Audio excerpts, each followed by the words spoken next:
Hello दोस्तों। तो यार आज हम लोग एक इम्पॉर्टेंट टॉपिक एंटीपॉटम हीमोरेज जिसके अंदर दो टॉपिक्स आते हैं, प्लेसेंटा अब्रप्शन या अब्रप्शो प्लेसेंटा एंड प्लेसेंटा प्रीविया। तो उसको डिस्कस करने वाले हैं। तो चलिए सबसे पहले हम लोग देखते हैं प्लेसेंटल अब्रप्शन। ठीक है। तो प्लेसेंटल अब्रेशन क्या होता है? So refers to an abnormal separation या फिर प्री मेच्योर सेपरेशन भी हम लोग बोल सकते हैं। एबनॉर्मल सेपरेशन या premature separation of an otherwise normally implanted placenta, इसको हम लोग प्लेसेंटल एब्रेशन बोलते हैं। अब इसके टाइप्स कौन कौन से होते हैं? तो depending upon extent of separation, कि कितना एक्सटेंट हुआ है, तो हो सकता है टोटल सेपरेशन या फिर कंप्लीट सेपरेशन या फिर पार्शियल सेपरेशन या फिर मार्जिनल सेपरेशन। तो depending upon extent of separation ये हम लोग ने देख लिया, थ्री टाइप्स के होते हैं। डिपेंडिंग अपॉन प्रेजेंटेशन, कि कैसा प्रेजेंट कर रहा है वो, इसके बेसिस पे कंसील टाइप का होता है, रिवील टाइप का होता है एंड मिक्स टाइप का भी हो सकता है।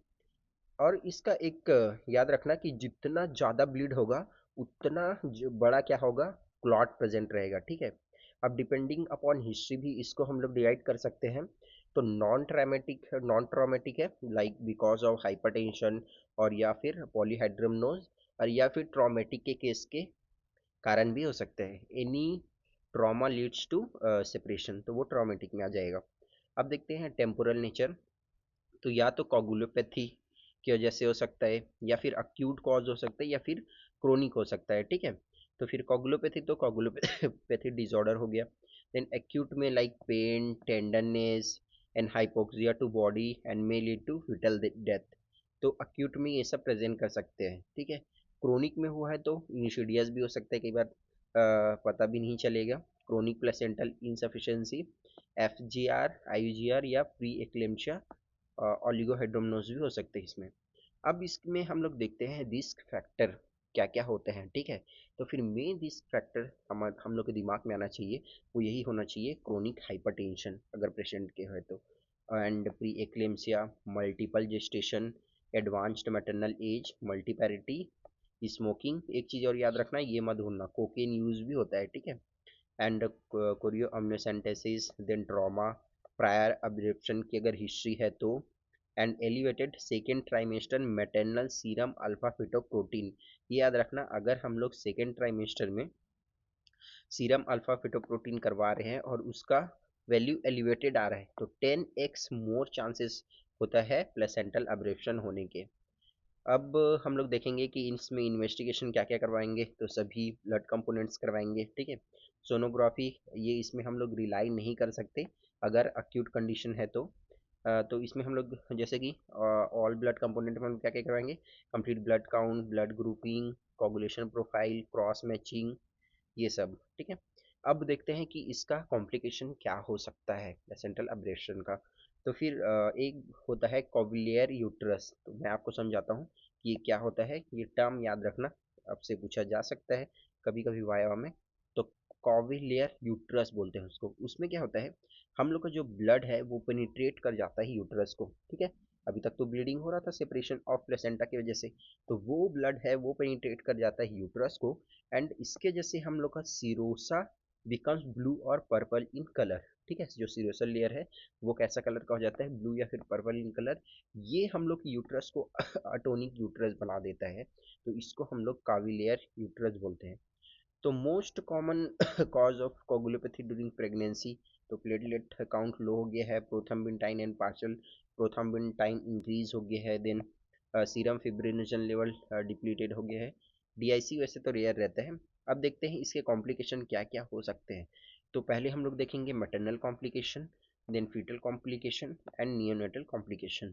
तो कॉम्प्लिकेशन आता है तो हमको ऑब्स्टेट्रिक के केस में ऐसे ही लिखना पड़ता है कि मैटरनल को क्या कॉम्प्लिकेशन हो सकते हैं, फीटल को क्या कॉम्प्लिकेशन हो सकते हैं, या नियोनेटल को क्या कॉम्प्लिकेशन हो सकते हैं। तो हेमोरेज में बहुत ज़्यादा हो गया है तो पेशेंट शॉक में जा सकती है। DIC हो सकता है, एंड ऑर्गन डैमेज हो सकता है, लाइक किडनी, जिसके जैसे फिर हाइपोपरफ्यूजन होगा ये सब। तो फिर क्या हो जाएगा, रीनल फेलियर भी हो सकता है। पेरीपार्टम हिस्टेक्टोमी हम लोग को करना पड़ सकता है। ठीक है। अब देखते हैं फीटल कॉम्प्लिकेशन। सो फीटल ग्रोथ रिस्ट्रिक्शन हो सकता है, हाइपोक्सिया हो सकता है, स्टिल बर्थ हो सकता है। नियोनेटल कॉम्प्लिकेशन में मोर्टेलिटी, बढ़ सकते हैं। Then neuro behaviour development disorder हो सकता है, हाइपोक्सिया एसोसिएटेड पेरीवेंट्रिकुलर न्यूरोमैलेशिया हो सकता है, and sudden infant death syndrome भी हो सकता है। तो इसका ग्रेडिंग है पेजेस क्लासिफिकेशन, ये बुक में देख लेना, यहाँ पे मैं मेंशन नहीं किया हूँ। सिवियरिटी देख लेते हैं। तो सिवियरिटी के बेसिस पे माइल्ड, मॉडरेट एंड सीवियर इतने होते हैं, ठीक है। तो फिर अब देखते हैं नो प्रॉब्लम। माइल्ड में क्या होता है, there is no problem after delivery, क्या है, क्लॉट हम लोग का रेट्रोप्लेसेंटल प्रेजेंट है तो वो ठीक है, वो मैनेज हो जाता है। मॉडरेट डिलीवरी साइन प्रेजेंट रहता है एंड फीटस बट अलाइव रहता है, ठीक है। सीवियर में हम लोग का होता है फीटल डेथ हो जाता है, तो ये सीवियर केसेस हो जाता है। अब फीटल डेथ में भी टू टाइप से ये हो सकता है, या तो विदाउट कोगुलोपैथी या फिर विथ कोगुलोपैथी। तो इसका diagnosed by the clinical examination, ultrasound में भी यूजफुल हो सकता है, लेकिन क्लिनिकली ये एग्जामिन हो जाता है। अब इसका मैनेजमेंट कैसे करेंगे, तो मॉनिटरिंग ऑफ वाइटल्स करेंगे, फ्लूइड एडमिनिस्ट्रेशन करेंगे क्योंकि लॉस हुआ है हीमोरेज की वजह से, and delivery for severe haemorrhage. तो इसके लिए हम लोग देखेंगे कि हम लोग दोनों ही ऑप्शन हमारे पास रहते हैं, या तो सीजेरियन सेक्शन कर सकते हैं या फिर वेजाइनल डिलीवरी भी करवा सकते हैं। If baby is alive and mother is haemodynamically stable, तब हम लोग क्या कर सकते हैं, preterm patient with less severe abruption and minimal bleeding अगर हो रहा है, तब हम लोग एक्सपेक्टेंट मैनेजमेंट भी कर सकते हैं, ताकि हमको थोड़ा सा वक्त मिल जाए फिटल के लंग के मैच्योरिटी के लिए, ठीक है। अब देखते हैं वेजाइनल ब्लीडिंग ये प्रेजेंट रहेगा तो easy in placental abrasion and artificial rupture of membrane, ये हम लोग का प्रिवेंट करता है किसको, डीआईसी को। अब देखते हैं प्लेसेंटा प्रीविया, ठीक है। तो ये हम लोग का अब रप्चर प्लेसेंटा कंप्लीट हो गया। अब हम लोग जो देखने वाले हैं वो है प्लेसेंटा प्रीविया। तो ये क्या है, तो it is a placental location close to और ओवर द इंटरनल ओएस। जब हम लोग का प्लेसेंटा है वो क्लोज टू और नियर दी, जब इंटरनल ओएस आ जाता है, सर्वाइकल ओएस, तब इसको हम लोग प्लेसेंटा प्रीविया कहते हैं, and is associated with an increase in pre term birth and perinatal mortality and morbidity. इसको ये बहुत ज़्यादा बढ़ा देता है, इसीलिए ये क्या हो गया, कॉम्प्लिकेशंस हो गया ना प्रेगनेंसी के समय। अब देख रहे हैं क्लासिफिकेशन, तो based on trans abdominal scan के बेसिस पे, ठीक है। तो या तो कंप्लीट कवर कर लिया है या फिर पार्शियल किया है, मार्जिनल है या फिर लो लाइंग है, ऐसे हम लोग इसको डिवाइड करते हैं। अब painless bleeding in the third trimester is classically associated with the placenta previa. और जब हम लोग का क्लिनिकल केसेस भी आते हैं, तब भी ऐसा ही दिया जाता है कि थर्ड ट्राइमेस्टर में है पेशेंट और उसको पेनलेस ब्लीडिंग हो रहा है, ठीक है। तो फिर ऐसे ही क्लिनिकल केसेस देखने को मिलता है, तो ये याद रखना कि ये इसका क्लासिकल साइन बोल सकते हैं हम लोग, पेनलेस ब्लीडिंग हो रहा है। तो अब रिस्क फैक्टर, अगर प्रायर सीनियर कंडीशन है, देन प्रायर सीजेरियन डिलीवरी हुआ है, यूट्राइन सर्जरी हुआ है, कभी मल्टीपैरिटी है, एडवांस्ड मैटरनल एज है, कोकिन यूज़ करती है, स्मोकिंग करती है, एंड प्लेसेंटल माइग्रेशन इनहिबिशन अगर हो गया है, एंड फिब्रॉइड यूट्रस अगर है तो ये सब रिस्क फैक्टर होते हैं, ठीक है। अब प्लेसेंटल माइग्रेशन ये याद रखना, इसमें इसका कैरेक्टर होता है कि ये ट्रोफोट्रोपिज्म होता है। ट्रोफोट्रोपिज्म मतलब ट्रोफोब्लास्ट जो होता है वो ब्लड लाइका से होता है, ठीक है, and differential development of upper and lower uterine segment.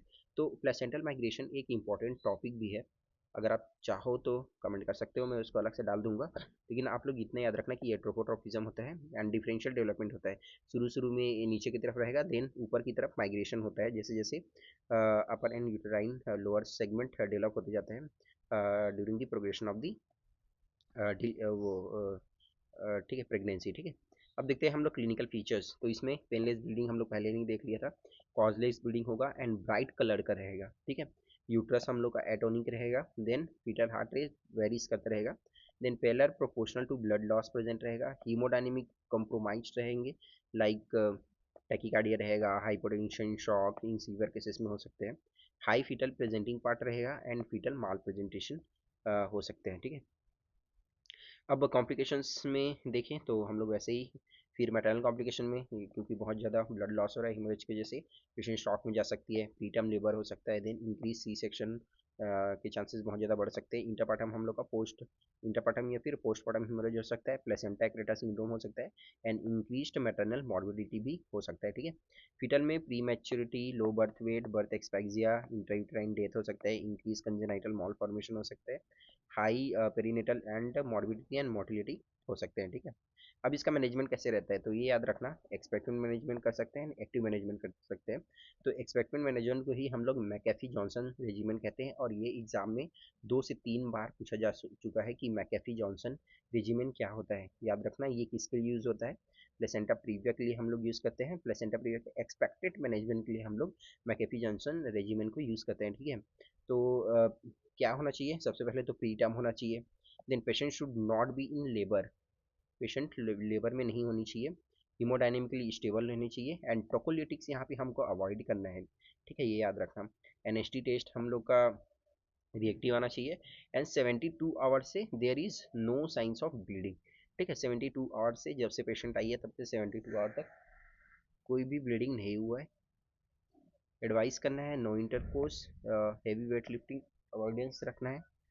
Then patient is compliant है, then home should near the hospital, ताकि कुछ भी कॉम्प्लिकेशन हो तो जल्दी से पेशेंट को हॉस्पिटल लाया जा सके, and she should understand risk of placenta previa. तो अगर ये सब चीज़ें हैं तभी हम लोग मैकेफी जॉनसन रेजिमेन देंगे, एक्सपेक्टेड मैनेजमेंट करेंगे, ठीक है। अब देखते हैं एक्टिव मैनेजमेंट, तो फिर सीजेरियन सेक्शन अगर हम लोग कर रहे हैं तो फिर इलेक्टिव सीजेरियन सेक्शन हम लोग को प्लान करना पड़ेगा। Senior person should involve, adequate blood storage रहना चाहिए हमारे पास, general anaesthesia should be present, and extra surgical measures में लाइक सूचर्स हम लोग B Lynch, then Hayman suture, then जो सूचर, ये सब आप लोग डिटेल में और पढ़ सकते हो। यूट्राइन आर्टरी लाइगेशन, जिसमें हम लोग internal artery ligation and peripartum hysterectomy भी कर सकते हैं। तो इस तरह से हम लोगों ने एंटी पार्टम हेमरेज के 2 इंपॉर्टेंट टॉपिक अब्रप्शो प्लेसेंटा और प्लेसेंटा प्रिया कंप्लीट कर लिया है। होप आप लोग को समझ आया होगा। अगर आप लोग पीडीएफ डाउनलोड करना चाहते हो तो फिर डिस्क्रिप्शन में मेरे टेलीग्राम चैनल का लिंक मिल जाएगा, वहाँ से आप लोग डाउनलोड कर सकते हो। Thank you so much.